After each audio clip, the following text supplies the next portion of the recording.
breaking news. Yo, we're gonna be hearing from a man that's serving 3 life sentences plus 160 years.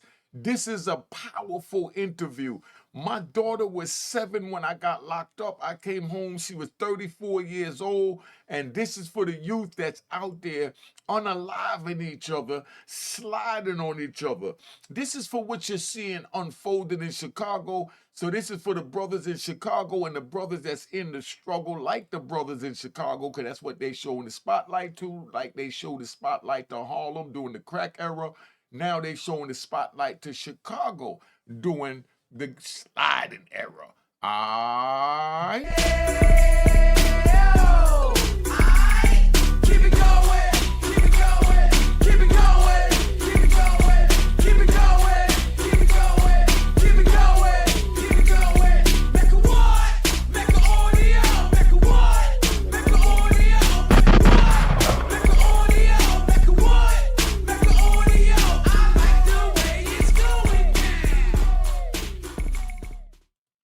All right, you know what it is. Unique Mecca Audio, man. I'm sitting here. I'm with my daughter, Juanita. She get ready to start her own show called what? Juanita Mecca Audio. Subscribe to the channel. It's already up. Check me out. You All already right. know. You hear what she said? Juanita Mecca Audio. Make sure you subscribe to the channel. But this the joint I like. You know what I mean? So we're going to get to it. This brother is serving 3 life sentences consecutively. Consecutively means you got to serve 1 life sentence, die, come back, serve another life sentence, die, come back, and serve your 3rd life sentence. All right? Let's see how he's speaking. Let's go where we at. Let's roll. I'm Kobe. They call me Sleep though. So everybody that kind of know me from that world or whatever. But I'm Kobe. I'm Kobe. Where'd you get the name Sleep, if you don't mind me asking? In the streets, man. You know what I'm saying? Being in the streets, basically. So. Now, where are you from? From LA. South Central LA on the east side. Yeah. How long you been down? Right now, 8 years. 8 years? Yeah. Do you have a date yet? No, not at this present moment. But I know I'm about to get out though. But I got gave me a crazy sentence. You see how he said he got 8 years, right, baby? He said he got 8 years in, and he said that with a lot of energy. Now, when he's talking about if he's ever getting out, that's where the reality set in, where he know there's a chance of him not getting out. But he's doing what we call in prison, keeping hope alive. Hope becomes our best friend. So he's trying to keep hope alive. For something I didn't even really do. I know you probably heard that a million times, but. See, that's called mollifying. We don't know what he did. We don't know if he did the crime or not. But when you go into saying that you're innocent, all that becomes mollifying. Mollifying is where you make an excuse to make a wrong right. All right?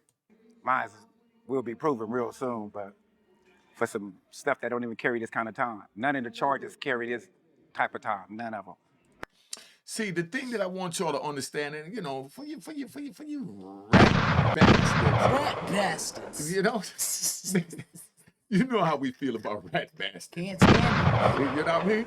But, you know, so you understand, this is to show you how a man's mindset is to cope with 3 life sentences running consecutively plus 106 years. Please pay attention. This is not for views.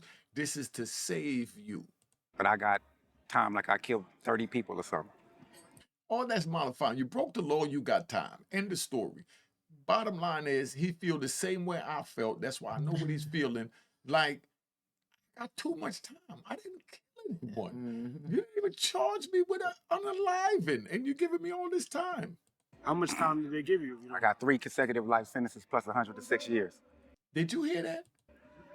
3 consecutive life sentences. Consecutive means they running separately. You got to do one. Okay, if he was to live and he served out, let's say he had 3 20-year sentences running consecutively. He had to do 20 years. Then when he's done with that, then he had to start another 20 years. Then when he's done with that, then he have to start another 20 years. That's a total of 60 years. But when you're talking about life, they talking about you dying in prison. Plus 106 years. Now, how could they even do that? Is it gang That enhancement? man, it was all of that. It was like it's like what you call creative sentencing, right? So I got conspiracy to extortion. That's my charge. Conspiracy to extortion. Now he's going to break down what conspiracy is. Conspiracy is nothing more than a thought crime. If you think about robbing somebody and you tell someone else and they tell the police, they could lock you up for just having the thought or trying to put together a plan to rob somebody, whether you actually executed the plan or not. That's the ace in the hole they have to take us off the street. Conspiracy is a thought crime. They changed. They gave me an alternate penalty for the conspiracy to extortion and put it under a gang 186.22. You see, they put it under the gang statute. When you put it under the gang statute, Nene, what I want you to understand is, because my baby gonna get a chance to talk, so y'all sit back, you bastards that's sitting here dying to hear my beautiful princess speak. Got you. You know what I mean? Now, they put it under the gang statute because if you put in the gang statute, the time triples. So that's what he's explaining that they did with his sentence. Which made them be able to give me a life sentence for something that only carried like 3 years. See, a normal person would have got 3 years, but because they attached it to the gang statute, now he wound up getting 3 life sentences instead of 3 years plus 106 years. That's crazy, huh? For something they said I thought about doing. That's the conspiracy, the thought crime. They gave me a life sentence for that. But turns out, though, they can't do it. Under the word conspiracy doesn't fall up under that, so that's how I'm gonna be able to go back and get out of here. So it's your You see what I'm saying? He's saying that they can't do it. Yo, family, I'm just keeping it real for the young people watching. There's a lot of things they can't do that's against the Constitution, but they do it anyway. Family, they did it. They gave you 3 consecutive life sentences. Now you're going back trying to win after they railroad you. That's what this is about. Pay attention. He said, oh, they can't do it. They did it, didn't they? your case currently in the courts right No, now? my case is final. See, his case is final. That means he already filed his appeal, went to the Supreme Court. So now, if he's in the state jail, he's looking at filing a 2244 to bring it from the state court into the federal court. See how complicated this get? That's why I tell the youth, don't get involved in it because this ain't nothing nice. Really? Yeah. So, but you know, because of that sentencing error, I'm gonna be able to, you know, get out of here because But they did the error. They didn't have to do the error. So he's keeping hope alive because they can do what they want to do. of that. And at the same time, too, there's a video in my case that the DA knew. I want to say that the DA knew that we were innocent of at least one specific charge, one specific count, and they still used it against us falsely, right? So I could prove that too. So I'm waiting for that right now. Forensically, I can prove that. So that's no doubt, no trickery. They can't do it, none of that. So and I knew that they knew because they gave my co-defendant a crazy, awesome plea deal, so they wouldn't present that evidence. But if you knew that, if that wasn't true, why would you still go forward with it? You know what I'm saying? So the system itself is crazy. Were there ever any moments where you lost hope? Oh, absolutely. That's the key, hope. Remember that word, hope. We keep hope alive and we expect the worst, but we keep hope alive. When I file a motion, right, because I'm riding. When I file a motion, right, Nene, it's like, you know, I'm hoping for the best, but I'm expecting the worst, meaning to be denied. But I keep my hope alive and that keep me going until the next motion I filed. And that's how I lived my time for 26 years. What do you feel about me having to deal with doing my time in that manner? I think it actually made you stronger because I know behind them walls, everything slows down and everything is different from this outside. So I actually think it does make you stronger in there. But when you came out here, is cause a little difficulty where you're still trying to catch up. But that's why you're around people that love you, that's here to help you come back from that. Because I already know that's decades you did in there, and I know you was sitting in there thinking you was going to be getting out like this man here, but by the grace of God, he had other plans. So maybe his life is going to be different though too. But you have to keep that hope, because if you ain't going to keep that hope, you just going to die in that darkness. The darkness. Remember that word, darkness. It was crazy because not when I got found guilty, it's when I first got sentenced. The sentencing was like so bizarre. It was so crazy that my attorney was lost for words. So I knew if he lost for words, and he didn't do nothing in my case, and he was lost for words, you know what I'm saying? So once I got the sentencing and like the long bus ride back to the county jail, I was like, man, I'm supposed to go in here. First person to say something to me, I'm finna dismantle him. You know what I mean? That's where my mind was at, because I felt like that was the end of the world for me. You know what I mean? But the craziest thing would change my mind from that instantly almost. I had to talk with my kid's mother, and she was like, I'm not telling them that. You're gonna have to tell them that. I'm not telling them that.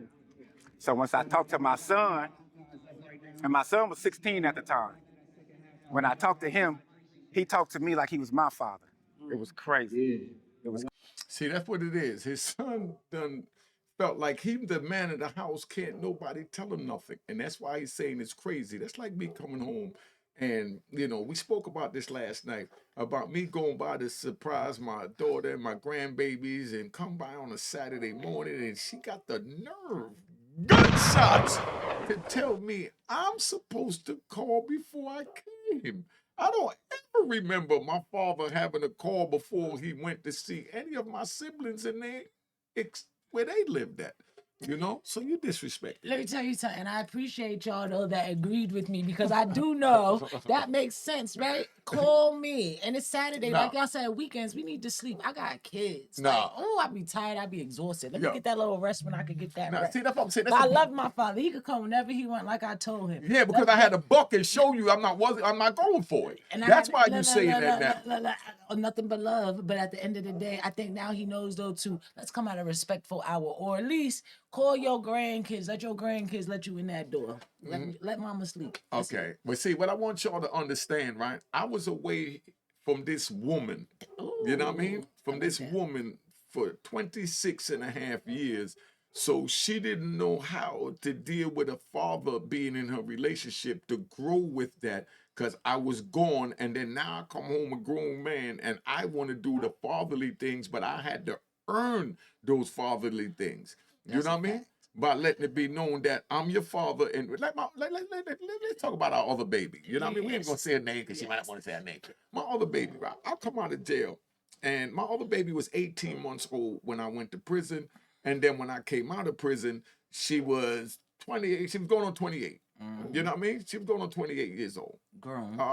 When I come out of prison.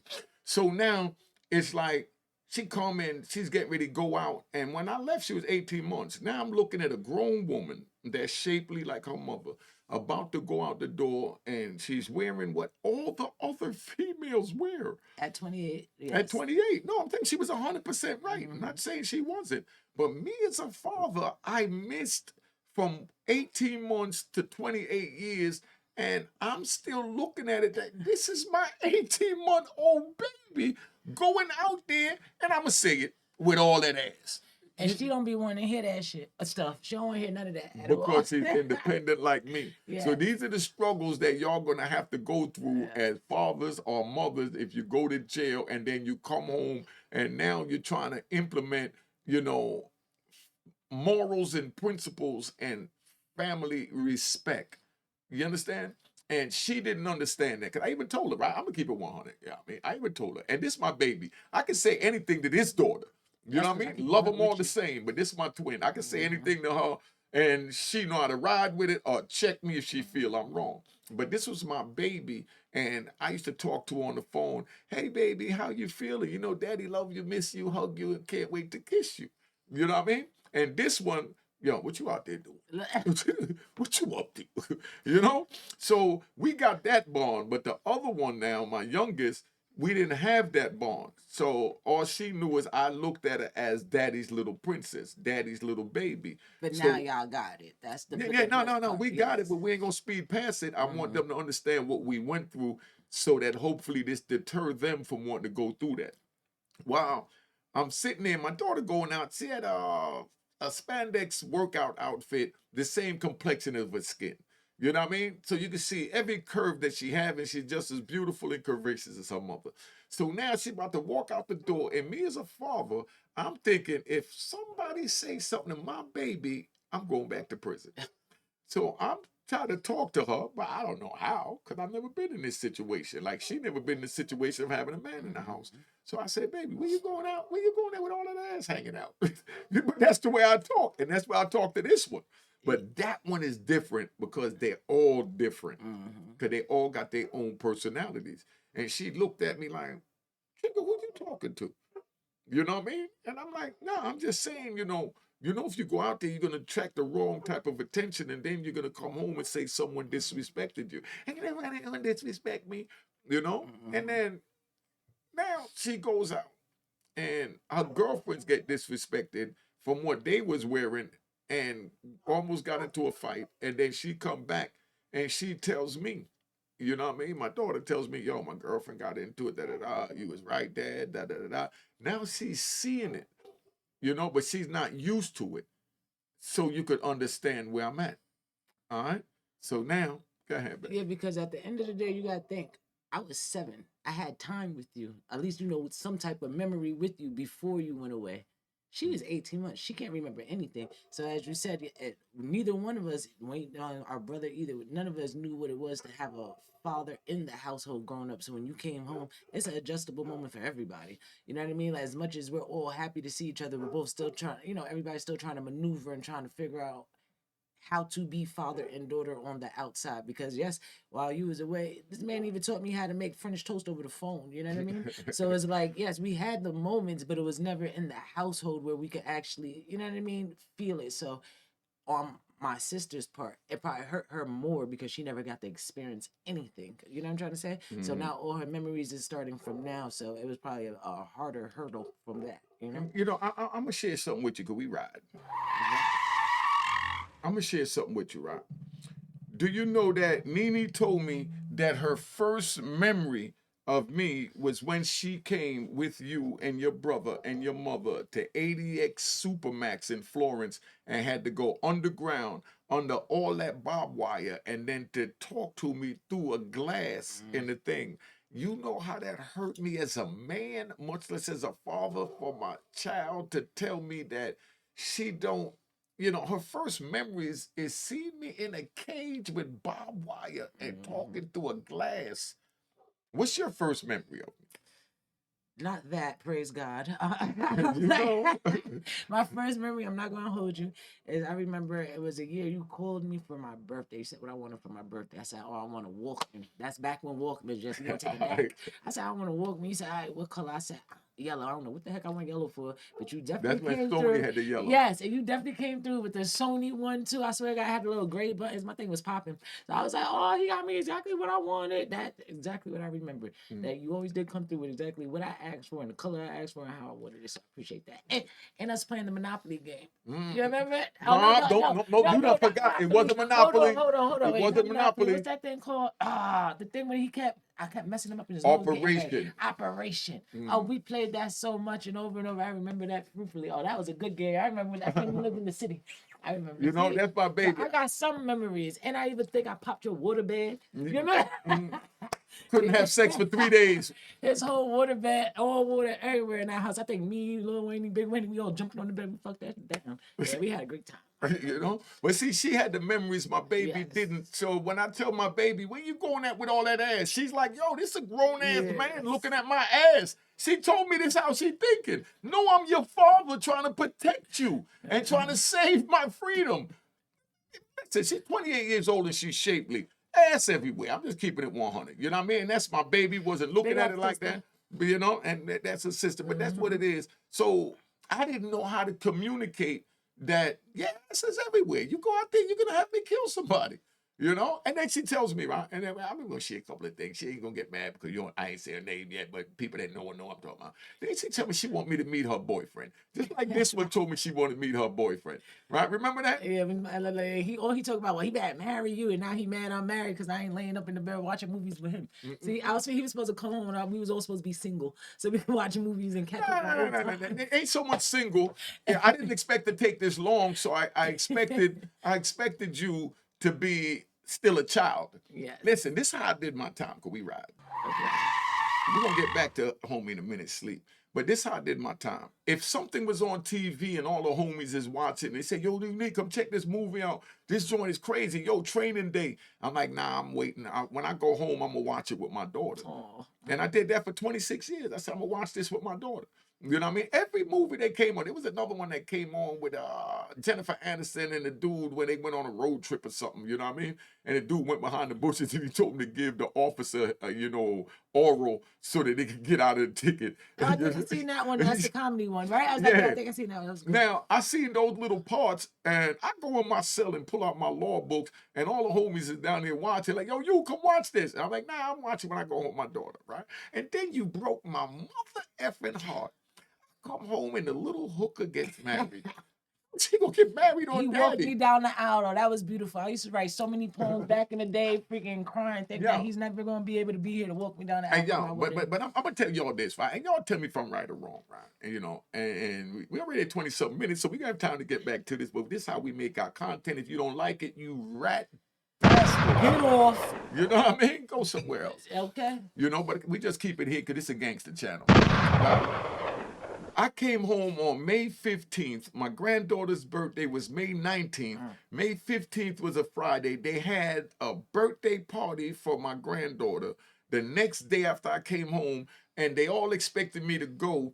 And that was going to be the first time I see my granddaughter as a free man and the first time I meet my future son-in-law or the dude that just boning my daughter. Oh Lord. You know what I mean? Because I didn't know if he was just boning or if he was trying to marry. You know what I mean? So I told him, I know I just came home, but I'm too much of a gangster. I don't want to go see this dude, and when I go see him, I got a smiling, goo gaga, kissy face with my granddaughter and the rest of my kids, and I don't want him to meet me as this sucker kissing on his kids. And I know you rat bastards. You that don't understand, make an audio. You know what I mean? It's gonna be quick to say, you know what I mean? No, you're supposed to kiss on your kids. Yeah, but not in front of a dude that has 2 kids with your daughter that was 7 years old when you went in. He's 10 years older. He did 10 years in prison. And now I got to meet this dude. And I know that when I came out of prison as a youth, I just wanted the bone. I wasn't trying to be loyal to nothing. That was then. But now I had to meet this dude. So I didn't go to the party. Do you think I was wrong for not going to the party? What do you honestly think? Because me and you haven't spoke on that. So we're going to do it here. For not going to Trip's birthday party. We call it Trip because she looked just like me and her. This is my twin. My granddaughter's our Trip. I'm going to introduce you to her. Y'all want to see Trip? Put it in the comments. But go ahead. Yeah, I was talking to her about that too. But honestly, I'm going to do devil's advocate because I do understand, because I'm the type of person, after I had my own darkness for my time, after I came out of my darkness, I ended up not wanting to be in uncomfortable situations too. That messes with my anxiety as well. So I understand from that side point, but on you've been going for how many years? Your butt should have been there for your grandbaby, regardless of who there and who not there. That's where I'm standing now. But I do have grace and understand where you was coming from. But at the end of the day, you gotta give grace to your grandbaby that had no part of any of that. I got all that. See, now y'all put in the comments if you think I was wrong for not going to my granddaughter's party.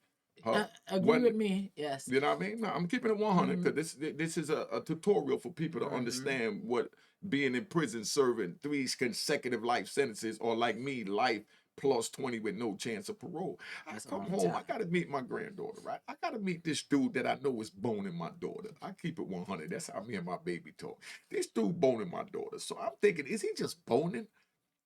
Or is he planning on being serious? That's how I want to meet the dude. Because if he violates, I'm going to have to take him out. You know what I mean? And I don't mean to dinner. So, so I don't want nobody to say, you was cool with him and you took him out. You know what I mean?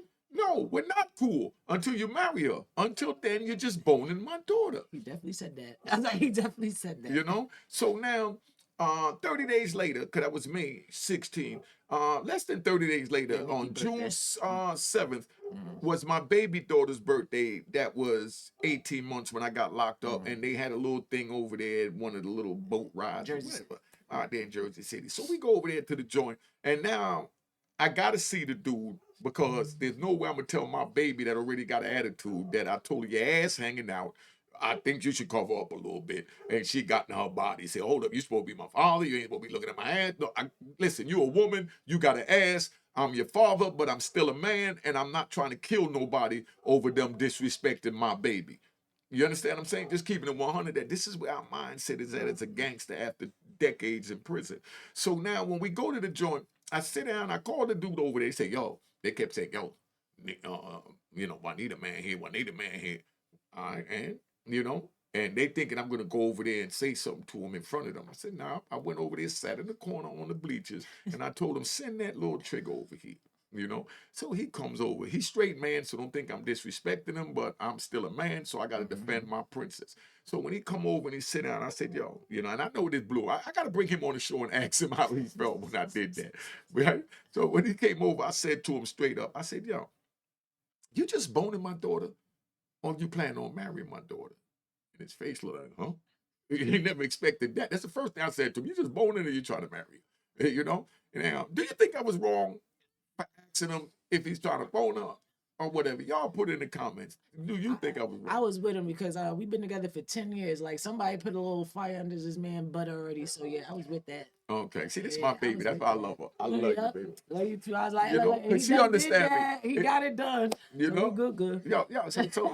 So dude told me, he said, well, you know, I plan on marrying her, but my finances is not right. I got a couple of business plans in action. Once I get right, then, I do plan on marrying your daughter. I said, all right, Trigger God, get out of here. When you're ready to marry her and you're getting married or ready to get married, then you call me. You know what I mean? And I got up and I walked away and there's nothing else to say. Never said another word to him.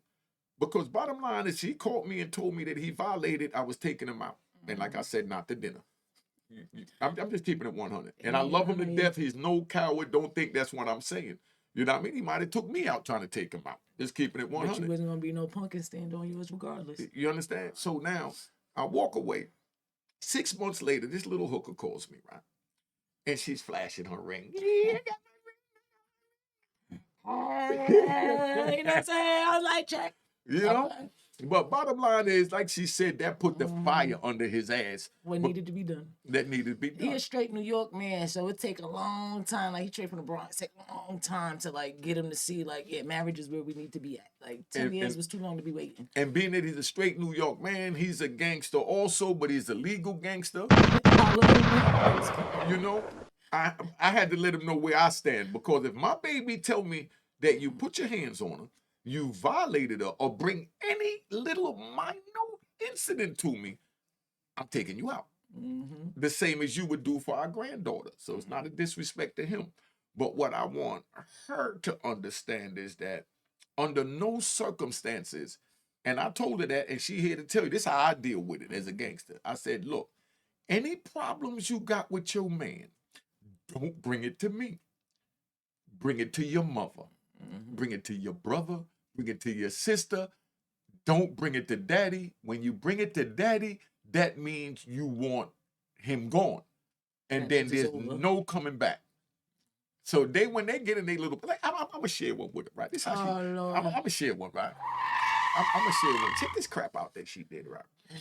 She calls me one day. Her mother was getting ready to get off at 4 o'clock, was going to be there at 4:30. It's 3:30 in the afternoon. The mother going to be there at 4:30 to go pick her up, all right? Now, she calls me at 3:30. Daddy, come get me. Daddy, come get me. I'm like, what happened? She's like, no, come get me, come get me. And all I'm thinking is, I'm getting the pistols out. You know what I mean? So I get dressed real quick. I don't even brush my teeth. I mean, dragging everywhere. But I'm in the car and I'm driving down that highway. I mean, my breath's so stinking, it's fogging up the windows. But all I see is red. This dude disrespected my baby? So I'm flying down the highway, right? I get about 10 minutes from the house, and this little hooker calls me and tell me, "Oh, Daddy, you don't have to come. We okay now." I said, "What? You drive down here, pull out 2 pistols. You know what I mean? And I'm driving to come get this dude, and you tell me it's okay." And then after that, that's when I said, "Look, don't tell me nothing. I don't need to hear nothing else. Anything you got going on, don't bring it to me. Don't ask me to come pick you up. Don't call me to talk about it. I don't want to hear none of that crap." And that's final. So now they go through their little bull crap, As some all young married people people, stuff, all yeah. married and young people do. And she knows, don't bring it to me. Unless I really think that the marriage is over, which I'm pretty sure we good, I'll be quiet. You understand what I'm saying? Because I'm the exterminator. That's it. You know what I mean? That's it. There's no fixing in between. It's just a black and white, just boom. You know what I mean? Exactly. And I love this dude because he's my son now. He's not my son-in-law. He's my son. You understand? I give him business advice. He give me business advice. We have really good conversation, really good dude. But he is our blood now because they got married. You understand? And it's just like so crazy that I try and tell y'all you don't want to go to prison, man. It's not worth it.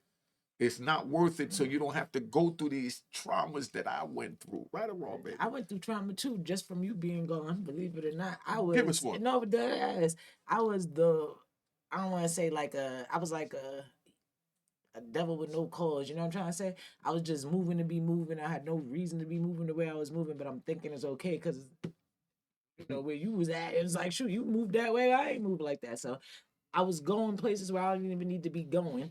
And the way I reacted, everything was out of anger. And everybody always said that from family that didn't even really know you or know me really, really from the other side of the family. Oh, she only like that because her father gone. Ain't nobody really know. And that actually triggered me to get more angry. You know what I'm trying to say? So it's like, I took a long time for me to get calm though, too. But you being away affect everybody. It probably affected me more because I felt like I was so attached to you. You remember I used to write you all the I time. know all your So little, it's like, yeah, and even all when I your went to little go see him to romantic, visit, all. yeah, I used to be so happy to come see him on the visit. Then once we got to the visit, I was saddish for no reason. I didn't even understand. You understand what I'm saying? I used to sit there like, and I think it's because I knew you wasn't leaving when we left. You know what I'm trying to say? And there was a lot of times I had to see you, just with that damn screen. So, it's very difficult for all of us. And that became my norm for me. So if you want to put your beautiful princess through Don't do what it. I put mine through, what would you tell them? So don't do it, please, because I never blamed you. But at the end of the day, as you get older, you're like, damn, your father did break your heart because you was the first one that was supposed to be around like the love. So it's sad, but at the end of the day, I still never got to lose contact with you, so that was a blessing. Because some people they don't even have that type of You contact. see, and that's the thing, right? You got to pick your baby mothers wisely. Her mother was. I'm not disrespecting any baby mothers or any of my baby mothers, but I'm just saying that you have to pick your baby mother wisely. When we're young, we just having sex. We're not using condoms. Baby's born, and then we go on, and now we got a nutcase, and then we go on get with somebody else because and the main thing, right? Let me ask you this. This, from a man's point of view. My problem that I see is that when females get married, right? Well, not married. When females get pregnant, then all of a sudden they feel like the rules change and they got the ball in their court and they could do and say what they want to say. Like that gives them priority. Do you feel or did you feel that way or have you seen females that felt that way? Of course. Of course, you got a lot of different types of pregnant females. You got some females that use even as they're pregnant, use the pregnancy as a hostage to try to keep the man or in a relationship or whatever, how they trying to get him, or try to use that as a pull, like, oh, if you don't do this, that you ain't gonna see the baby. I ain't telling you when the doctor appointment is, and da da da da. You got a lot like that though too. Me on the other hand, I ain't giving mess. Just make sure you do what you're supposed to do. Make sure I'm eating, because oh Lord knows I was starving. Just make sure you feeding me. You know what I'm saying? Because I ain't smoking my cigarettes no more. So make sure I'm eating my food. I'm getting my snacks and all that. But you do have a lot that do that. But because I didn't have my father in my life, I wouldn't have been one of them pregnant people like that. So praise God for that. I was able to know what it was like not to have you. So I wouldn't have one of my children not to have. See, and we don't want to have you young ladies looking at this having to be in this mind frame because I screwed up and put my baby in this mind frame. And I'm going to say, if I have to do it every episode, I'm sorry, baby. Oh, I forgive you. Look, You know, I forgave him from when it first happened. So, you know, but it still breaks my heart to know that I put my baby, my princess through that, and I don't want you to put yours through that at all. of course not, but I don't regret nothing that either one of us went through, because at the end of the day, all that built us to be who we are. We got to go through all that little pain and that darkness just so we could get the strength to be able to be built up to who we became today. So I'm good with everything because I love who I am. I love who you are. So, you know, God did what he was supposed to do, and he put us where we were supposed to be so we could get where we were supposed to be at. All right, let's get back to this because we've been on that. Hold on. Crazy. He talked to me, and it was just that moment right there changed my whole mindset. It changed my whole When mind. his It son changed the talked way to I him thought, like period, about this life. he was And the he man. went on to graduate high school, graduate college. You know what I'm saying? And that moment right there, I missed that. So if anything I'm salty about is that, not being able to be there for his graduation and for his college graduation. Because I'm a hands-on father. When I'm there, I'm there. Period. I'm not, you know what I mean? If I'm not there, I can't be there. That's the, obviously. But and then it messed up my daughter. Made my daughter have like a nervous little breakdown. You know what I mean? But she was older, but still, you know what I mean? Then it kind of made me understand how much, because you really don't know how much your kids love you, right? So then when I started seeing them type of moments, I was like, wow, it kind of really resonated with me. But it helped me change my mindset. And because of it, look at the position I'm in now. Now imagine if I would have came in here and went crazy, because it's the place to do it. Calipad definitely the place to act a fool at right here. This is the worst prison probably they got going. But, that's it. If I wonder if we could take a moment, if you have a message directly you want to share directly to your kids, if you want to share a couple words for them that we can get over to them. If you want to look, Yeah, I got a message for all people out there that's really a part of the gang life. I just put it to you like this. It's real simple. Yo, we're going to pause it there. We're going to end it there because I want to do this one as a separate part because he's getting ready to talk about the gang life, dealing with what it's like being in here. So make sure you subscribe. Where? Juanita Mecca Audio. Juanita Mecca Audio is up right now. I'm going to start putting her videos up today. I'm going to give her a couple of my videos because it's my baby. And we're going to get this right. And this is how we support each other as black people. These messages with me and her is going to be so powerful. And then she's going to start riding on her own. Yes.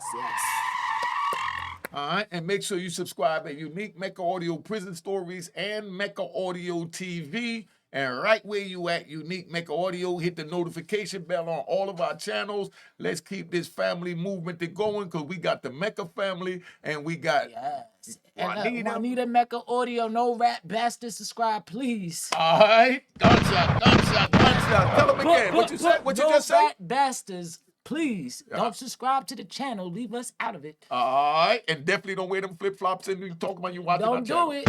How you got our little bucket hat twins today? Hold on, you gotta show them. All right, yo, Cashbox coming real soon. I'm gonna break that down to you, Cashbox. You already. All right. Respect, thank you. Cheers. Toast the crime.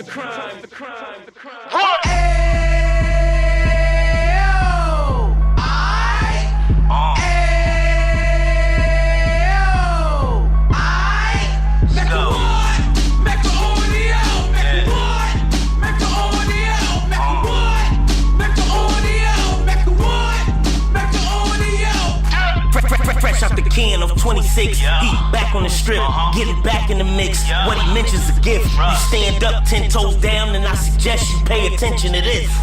Take a little gully posse and put it in hall. He cut from the bottom, came up from the bottom. Drop the book, you should go and get it. The Instagram page and the YouTube, you could go and visit. Then you could consider yourself LinkedIn. Sit front row and get Jews from a kingpin. How he went through it, so you ain't gotta go do it. Did not pay attention would be stupid. Talking about a man that probably put your grandfather on. Probably the reason that him and your grams got along. A man that generated millions on the block, did his time, never squilling to the cops, make an audio.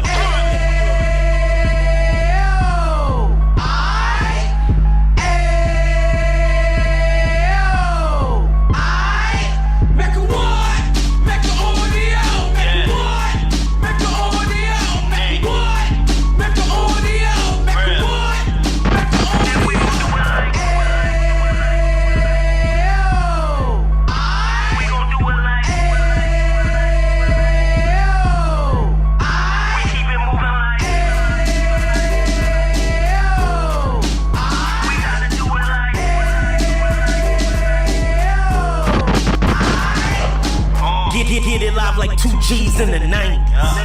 Drop top beamer so shiny. I let shorty go, she was whining. Treat her like my past, she behind me. Spend a couple bands on the Dapper Dan. You eat back again, getting green like a Packers fan.